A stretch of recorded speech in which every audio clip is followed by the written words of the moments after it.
Entrepreneurs de France, chers entrepreneurs, Mesdames, Messieurs, je tiens d'abord à vous remercier pour l'accueil que vous m'avez réservé ici, à Laurent-Garros, au lieu de performance où chaque match est une épreuve de résilience et de dépassement de soi. Il n'y a pas meilleur symbole pour illustrer l'esprit d'entreprise, fait de rigueur, d'endurance et de passion. Je félicite le mouvement des entreprises de France et me réjouis du choix de faire du Sénégal l'invité spécial de cette édition. Ce n'est pas un choix anodin. Il reflète le souvenir d'une histoire ancienne et la volonté partagée d'aller plus loin. C'est le sens de ma présence ici parmi vous, pour continuer le chemin en nous délestant des pesanteurs de l'histoire, pour dialoguer, surmonter les obstacles et bâtir ensemble les fondements de partenariats novateurs et mutuellement bénéfiques. Je sais que chacune de vos expériences respectives est une leçon de vie pour exister, se développer et marcher vers le progrès, parfois tomber, mais se relever. Certains parmi vous ont atteint les cimes en devenant des fleurons de l'économie mondiale. Voilà justement l'ambition que je nourris pour le secteur privé investissant au Sénégal. Le Sénégal reste un pays ouvert à tous les partenariats et s'évertue à instaurer un environnement des affaires stable, prévisible, propice à la sécurité et à la protection de l'investissement. Vous y avez toute votre place dans un contexte mondial de compétition et, hélas, de guerre commerciale de plus en plus ardue. Malgré cette conjoncture mondiale quelque peu rugueuse, nous avons un atout commun, celui d'une dynamique bilatérale positive. Avec le président Emmanuel Macron, nous avons convenu de donner une impulsion nouvelle à la coopération entre nos deux pays. Sans cette ambition, nous ne pourrons rien réaliser ensemble. Et cette ambition ne pourra se réaliser qu'avec le secteur privé. Parce que c'est vous qui créez la richesse et l'emploi. C'est vous qui innovez pour contribuer à relever les défis d'aujourd'hui et de demain. Voilà pourquoi le thème de nos présentes assises, jeu décisif, l'heure des choix, trouve une résonance particulière ici, à Roland-Garros, mais aussi dans le cadre de la vision Sénégal 2050. Pour le Sénégal, le jeu est déjà en cours. L'avenir se joue aujourd'hui. Et les décisions, j'allais dire les choix que nous prenons ensemble, détermineront la place que nous occuperons demain dans un monde de plus en plus compétitif. Gagner ce match suppose vision, stratégie, agilité et solidarité. Gagner ce match suppose des choix courageux. C'est dans cet esprit que nous avons défini notre vision Sénégal 2050. Un agenda national de transformation qui se décline en master plan stratégique 2024-2035 et un plan quinquennal 2025-2029. Ce cadre rassemble nos projets et programmes prioritaires et ouvre des perspectives claires d'investissement et de partenariat. Il offre aux services privés de réelles opportunités d'investissement et de partenariat public-privé dans plusieurs secteurs. Mesdames, Messieurs, le Sénégal avance. Sa croissance est soutenue, portée par le secteur énergétique et par la mise en valeur progressive de ses ressources gazières et pétrolières. Dans le même temps, nous avons entrepris une gestion rigoureuse de nos finances publiques afin de préserver la soutenabilité de notre trajectoire et de renforcer la confiance des investisseurs. Nous veillons également à protéger le pouvoir d'achat de nos concitoyens et à maintenir un climat social apaisé, condition indispensable à l'investissement et au développement.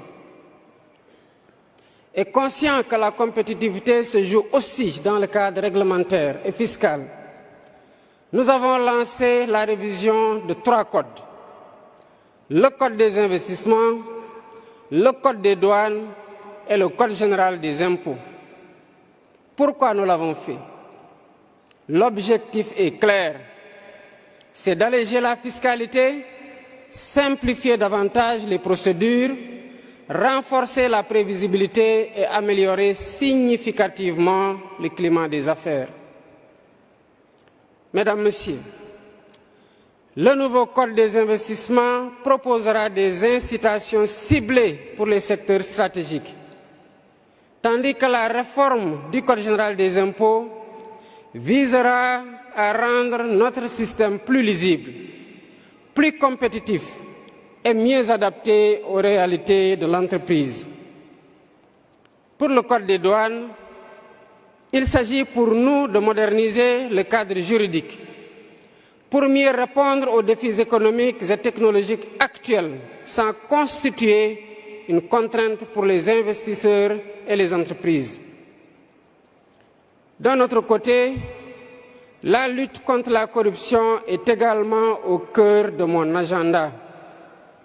Afin d'instaurer la confiance dans les institutions publiques et d'encourager un comportement responsable des citoyens et des entreprises.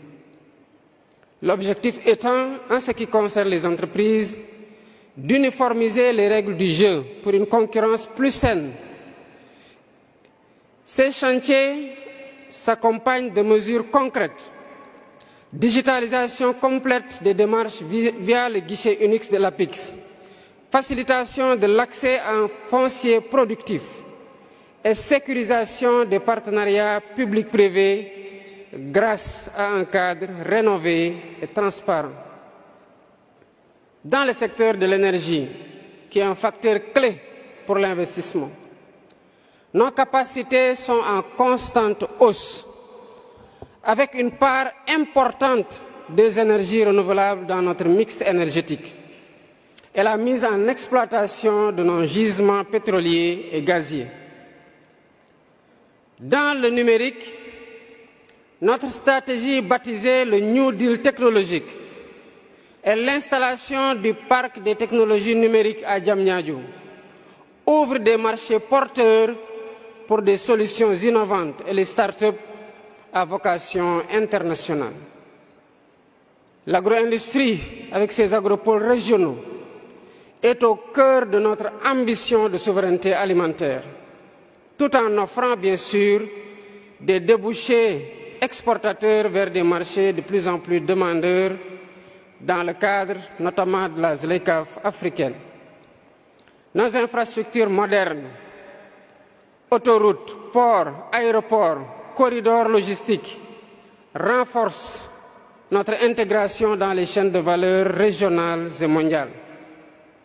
Mais l'un de nos plus grands atouts et qui constitue un axe majeur au titre du capital humain, c'est justement la jeunesse de notre pays. Plus de la moitié de notre population a moins de 25 ans. Cette jeunesse éduquée, connectée, créative, constitue une source de talent unique pour les entreprises.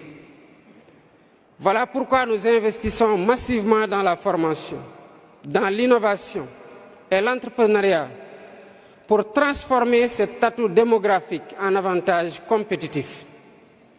Mesdames et Messieurs, la jeunesse, c'est assurément l'homme du match tout désigné pour gagner ce match de l'avenir. Aux entrepreneurs français, je veux dire ceci. Le Sénégal vous offre un marché en expansion, une stabilité politique reconnue, un environnement juridique en pleine modernisation et des opportunités dans les secteurs stratégiques à fort potentiel. De plus, vous avez des atouts et non les moindres.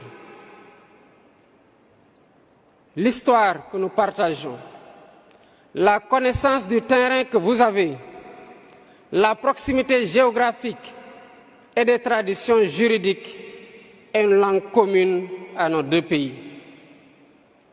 C'est le temps pour vous de jouer le jeu décisif et dans vos choix les plus éclairés, portez votre regard vers le Sénégal. Sur le fondement de ces avantages comparatifs que j'ai cités tantôt, nous pouvons travailler ensemble dans un esprit de partenariat renouvelé, orienté vers l'innovation, la durabilité et la quête conjointe de nouvelles opportunités. C'est dire, mesdames, messieurs, que le Sénégal est prêt non seulement à jouer le match, mais à le gagner avec vous. Un partenaire actif, ambitieux et engagé. Je vous invite donc à jouer le match de l'avenir avec nous, à le gagner avec nous, pour célébrer avec nous notre victoire commune. Je vous remercie.